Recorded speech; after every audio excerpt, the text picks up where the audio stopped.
...2008 Beijing Olympics opening ceremony, and to director of that ceremony, rarely have we used the term spectacular, rarely has it been this appropriate.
Lara Croft, she's a British Hollywood villain-style character who happens to be, not actually trying to destroy the world, but just going after artifacts for her own ends. I'm Toby Gard, and I'm the creator of Lara Croft.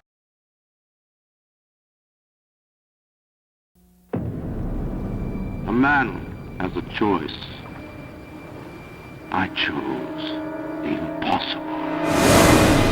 I built a city where the artist would not fear the censor, where the great would not be constrained by the small, where the scientist would not be bound by petty morality. I chose to build rapture. But my city was betrayed by the weak. So I ask you, my friend, if your life were the prize, would you kill the innocent? Would you sacrifice your humanity? We all make choices, but in the end, our choices make us.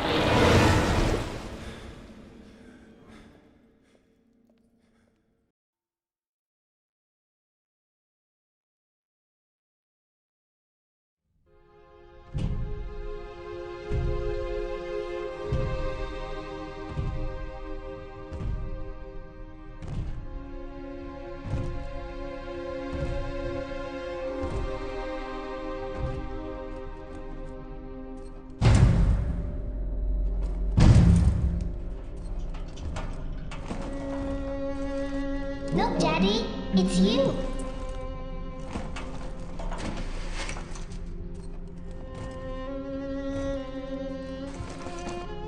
Let's go out to play, Daddy.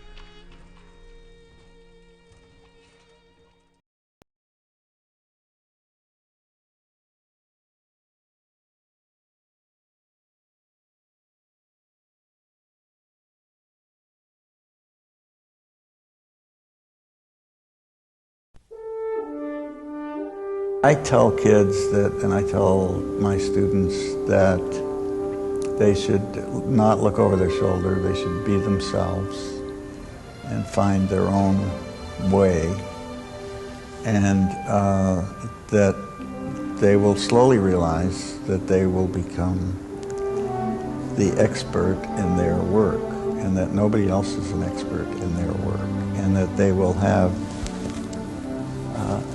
and so it doesn't matter what somebody else says. I mean, yeah, maybe they won't like it, but at least you're still in control. You're still the expert in your work.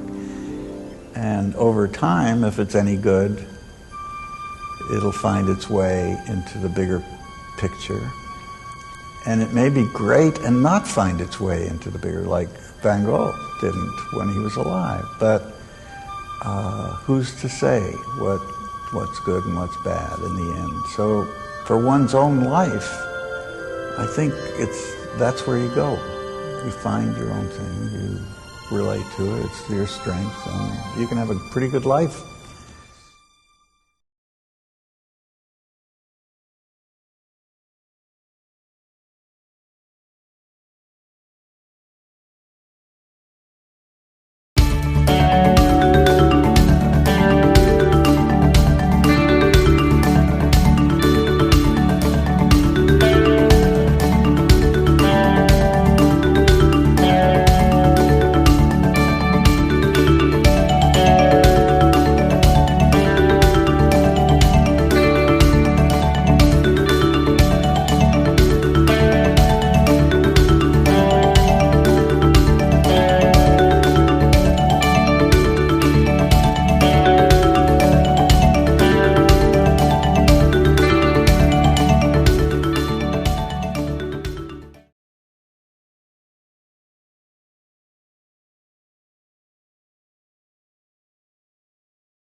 People worry about money, they worry about schedule, about quality, about architecture, but actually the most difficult thing when building a house is finding somewhere to do it. Britain, after Holland, is the second most populous major country in Europe, and it's about the 7th in the world, so we are a quite tightly packed island. And what makes it worse is that we've, for 60 years now, had a planning policy which has basically prevented construction in the green belt and in open countryside. You know, finding a plot isn't easy because there is such competition. So you need to be prepared for that. You need to have a slush fund. You need to have cash ready if you're going to be dealing with people in that very competitive environment.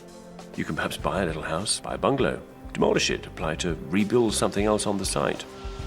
You can try, if you're really lucky, and to go for a thing called PPS 7, Planning Policy Supplement 7, and it effectively allows for the construction of buildings of superb architectural merit in open countryside, which are also highly sustainable now. Otherwise, you can use all those plot finding services if you want, but I have the best tip of all. Get a bike, cycle around, that way you can really get to know the local terrain. Creative reuse of buildings is a very important way of being able to find a usable site. Sometimes it's possible to build on top of a building, sometimes it's possible to build under a building, behind a building, attached to a building. Generally speaking, local authorities will approve the right kind of application to build in a back garden. Having said that, you will get the most appalling community backlash. But I think more and more people are worried about the kind of development that's going to happen in their village, on their land, next door to their farm. If you want to persuade people to sell you their land, it's important to convince them of the integrity of your ideas. I think there really is now an opportunity to go in and say, do you know what, I know you could sell to that developer for 10 grand more, but I want to do something really beautiful here. I want to do a grand design. I want to do something which respects what you've got.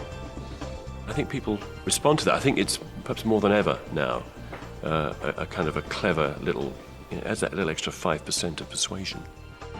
You know, great buildings are not always practical, they're not always convenient, they're not always efficient. None of those words really apply to this place. But then you see, great architecture is about more than the common sense and the practical.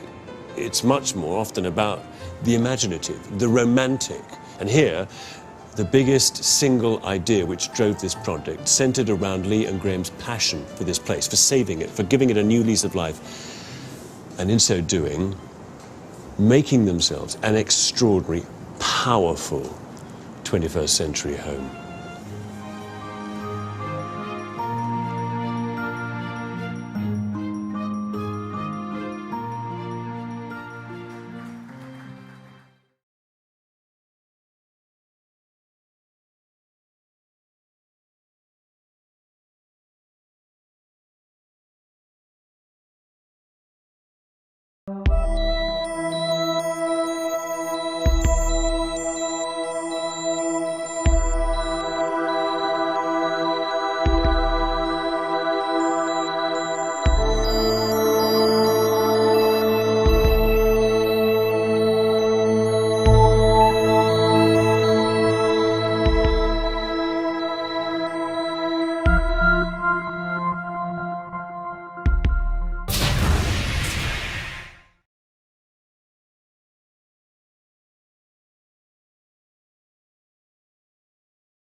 An animator is an artist who makes the drawings move. He's a combination of many things.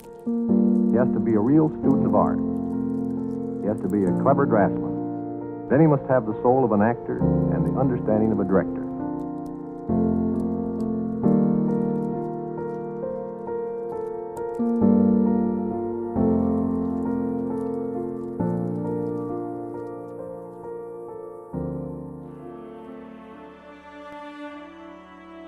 Well, you know, Disneyland was predicted to be Walt's folly. A lot of people, including his brother Roy, thought that he'd flipped out. I think everyone thought he was crazy, like they did when he said he wanted to do a feature-length cartoon. He sent a number of people back to the amusement convention in Chicago. And they all said it won't work. Tell Walt he's nuts. You're wasting money on stuff that doesn't generate revenue. How is he going to sell commercial space to people if there's only one place to go in and out? And the idea of fancy landscaping is ridiculous. Well, he's going to put in all these flowers and people are going to trample them. So they were very critical of the whole concept of a storytelling park. The people that Walt had sent came back and told him about it. He said, great. If they had liked it, I would have been worried.